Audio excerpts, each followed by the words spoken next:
Gracias, Antonio y Marcela. Se encuentra con nosotros el magistrado Ángel Mario García Guerra, titular de la Sala 12ª Penal del Tribunal Superior de Justicia, a quien agradecemos su presencia. Y él, el día de hoy, nos hablará sobre los mitos y realidades de la oralidad penal. Magistrado, Nuevo León tiene más de 10 años con la oralidad. Sin embargo, la opinión pública, se siente que prevalece una opinión negativa respecto al nuevo sistema o a los denominados juicios orales. ¿Podría decirnos qué factores han provocado esta situación? Buenos días. Primero que todo, muchas gracias por invitarme y por considerar mi opinión para transmitirla en este programa. Fíjate que uno de los factores que ha desatado esa desinformación o esa creencia negativa sobre lo que es el nuevo modelo de justicia penal es precisamente limitarlo a un cambio de un sistema escrito a un sistema oral. Incluso entre el mismo foro de abogados se tiene esa falsa creencia, que transitamos de un modelo escrito a un modelo oral y que todo sigue igual, solamente se cambió esa formalidad, porque al final de cuentas la oralidad es solo una formalidad, cuando en realidad se está transformando de manera substancial la forma en que se hace justicia en materia penal en todo el país. Me refiero a un cambio substancial porque al final de cuentas lo que determina si una persona es inocente o es culpable de un delito son las pruebas que se desahoguen en un juicio. En el sistema tradicional, que es el que se le conoce como escrito, las pruebas las desahogaba generalmente el Ministerio Público ante él mismo, actuando como autoridad investigadora en una etapa que se le conocía como la averiguación previa o la investigación ministerial. En esta investigación el Ministerio Público actuaba como autoridad con ese carácter y con todas las facultades que le otorgaba tanto la Constitución como las leyes. Y esas pruebas que desahogaba el Ministerio Público, en muchos casos, por no decir que en la mayoría, con una persona detenida en flagrancia, esa investigación duraba 48 horas. Y las pruebas recabadas en esas 48 horas, generalmente, te puedo decir que en 8 de cada 10 casos, sustentaban una sentencia de condena. ¿Qué significa esto? Que en 48 horas se juzgaba y se condenaba a una persona. Hoy en día, en este nuevo modelo de justicia, se cambia radicalmente la manera en que se obtienen esas pruebas. Hoy en día, el Ministerio Público lo que hace en esas 48 horas o en un periodo más largo, dependiendo de cada caso en particular, es recabar datos de prueba, no pruebas como antes, datos de pruebas, es decir, datos de investigación como debió haber sido desde siempre, porque así lo contempla la Constitución desde 1917. Esos datos de prueba le van a servir solamente al Ministerio Público para decidir si va a ir o no a juicio, para decidir si va a solicitar que una persona sea o no vinculada a proceso, para decidir si va a pedir una medida cautelar en contra de una persona o no la va a pedir.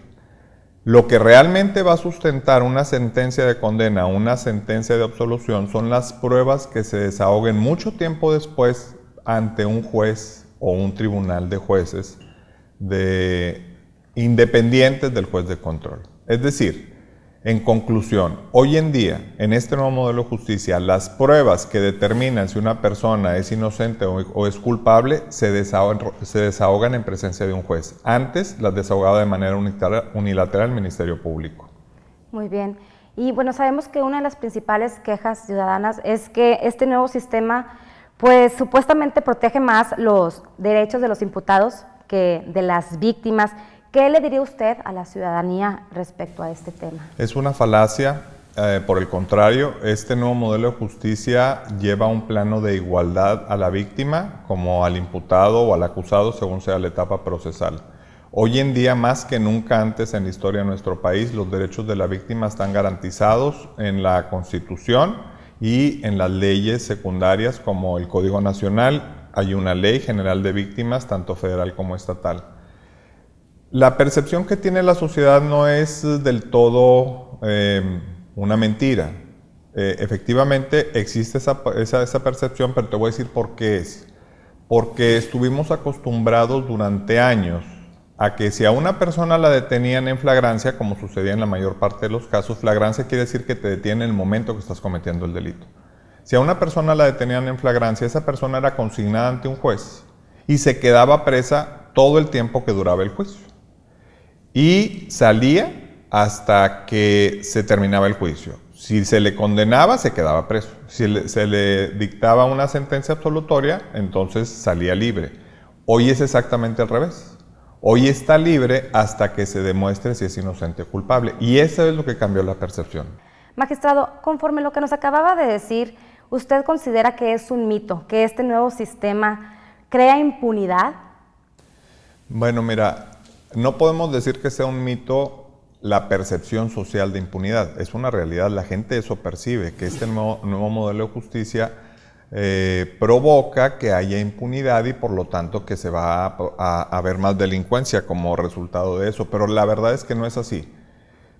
¿Por qué se ha formado ese mito entre la gente, entre la sociedad en general? Porque estábamos acostumbrados durante años a que una persona la detenían, luego la consignaban con un juez y se quedaba preso todo el tiempo que duraba su juicio. Cuando terminaba el juicio le decían eres inocente o eres culpable. Bajo este modelo de justicia ya no existe la prisión preventiva como regla general, como antes. Ahora la prisión preventiva es una excepción para ciertos casos específicos, delitos específicos o circunstancias personales específicas del imputado. La regla general nos dice que todo aquel que enfrente un proceso penal va a estar libre. Por lo tanto, se le detiene ante el Ministerio Público y en 48 horas, que es lo que dura la investigación, preliminar, por supuesto, o inicial, esa persona va a estar detenida, pero a las 48 horas invariablemente va a salir. Entonces la gente, los vecinos, por ejemplo, si se trata de un ladrón, los vecinos a las 48 horas lo van a ver otra vez por ahí, que anda libre, y dicen, ya aquí en este modelo de justicia los liberan a los delincuentes. El hecho de que haya sido liberado no significa que quedó impune. Significa que el tiempo que dura el juicio para que se demuestre que él es inocente o culpable va a estar en libertad. Y esa es lo que ha provocado ese mito de que este modelo de justicia produce impunidad. No es cierto, no produce impunidad. Ahora, casos específicos como por ejemplo delitos como homicidio, secuestro, trata de personas, delitos cometidos con medios violentos, delitos particulares que tienen un alto impacto social, esos sí se quedan presos, porque se le llama prisión preventiva oficiosa.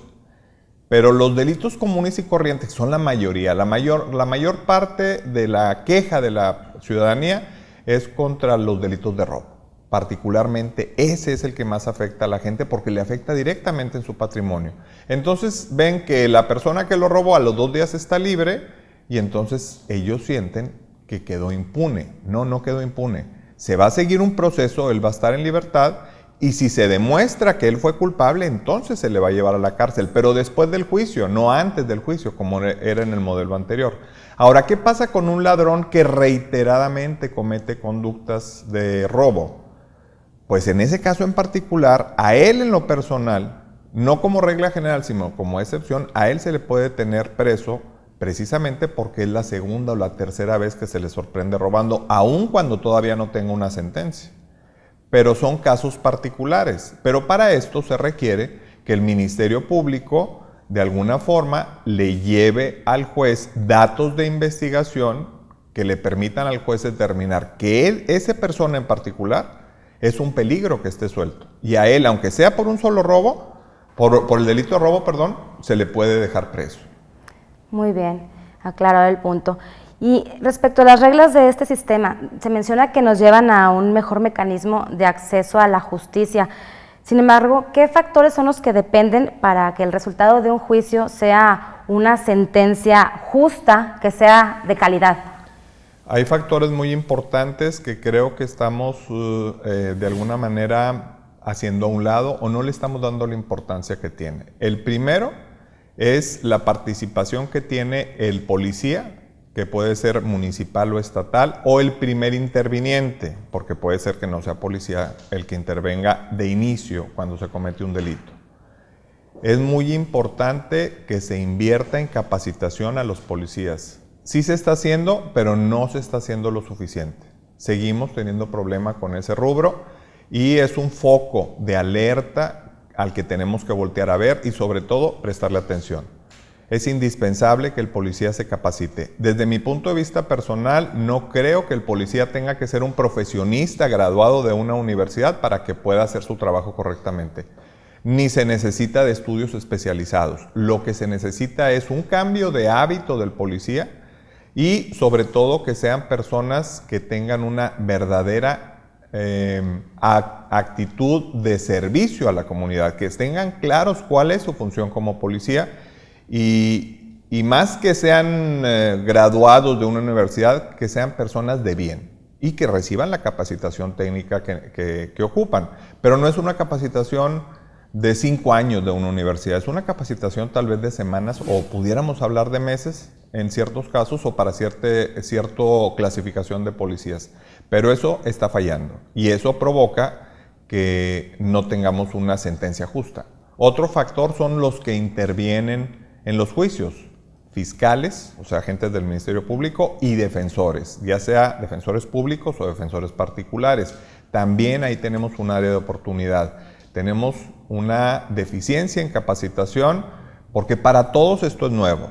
Para todo México es un modelo de justicia nuevo. E insisto en lo que te comentaba al principio, no cambiamos de un modelo escrito a un modelo oral. Si así fuera, pues no requeríamos tanta capacitación. Cambiamos la esencia del modelo de justicia. La manera en que se imparte la justicia se cambió radicalmente. Y esto nos lleva a la obligación a todos los participantes a capacitarnos. Pero otra cosa muy importante, este modelo descansa en la buena fe de las partes. ¿A quiénes me refiero? Al defensor, al Ministerio Público, pero también a la buena fe de la autoridad.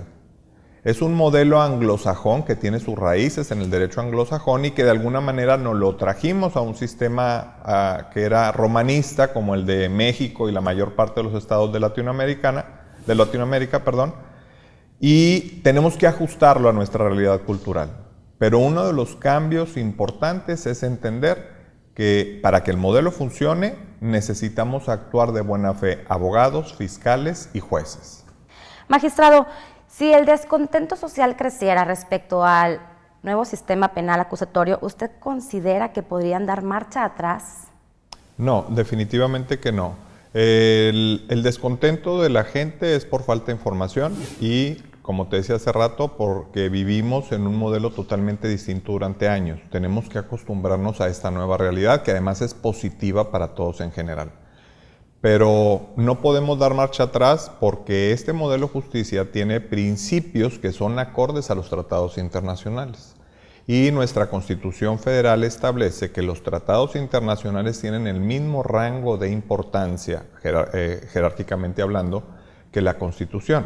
Así que hacer una reforma constitucional que nos regresara a un sistema donde el Ministerio Público se convertía en juez y parte, o incluso el propio juez era juez y parte, no hay manera de hacerlo, porque estaríamos violando reglas internacionales y podríamos incluso ser acreedores a sanciones simplemente de principio por la Corte Interamericana de Derechos Humanos. Entonces no hay manera de dar marcha atrás y yo dudo que los diputados federales o los senadores tomaran esa decisión por alguna presión mediática. Y si se hiciera, jurídicamente tendría que revertirse eso.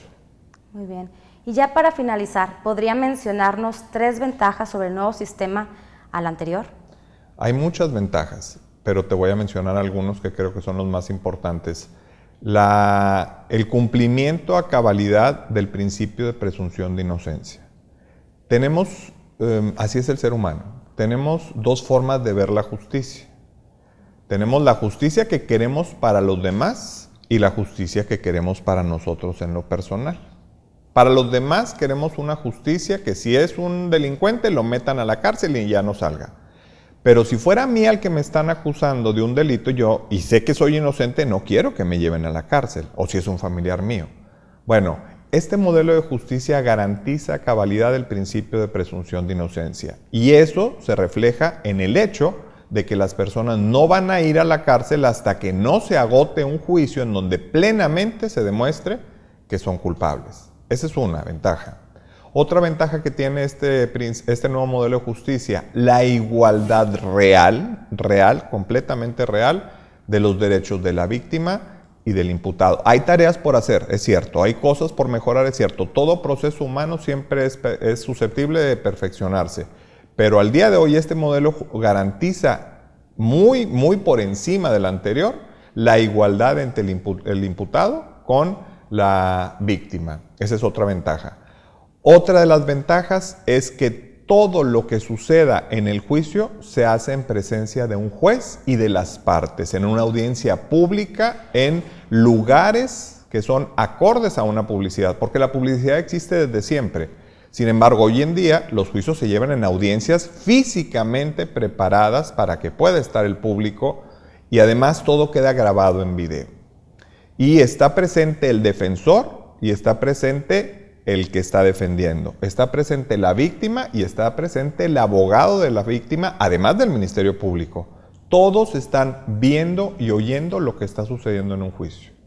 Además, otra ventaja es que toda la investigación que hace el Ministerio Público en la fase inicial o en la fase complementaria es revisada por un juez de control, y así se llama, juez de control.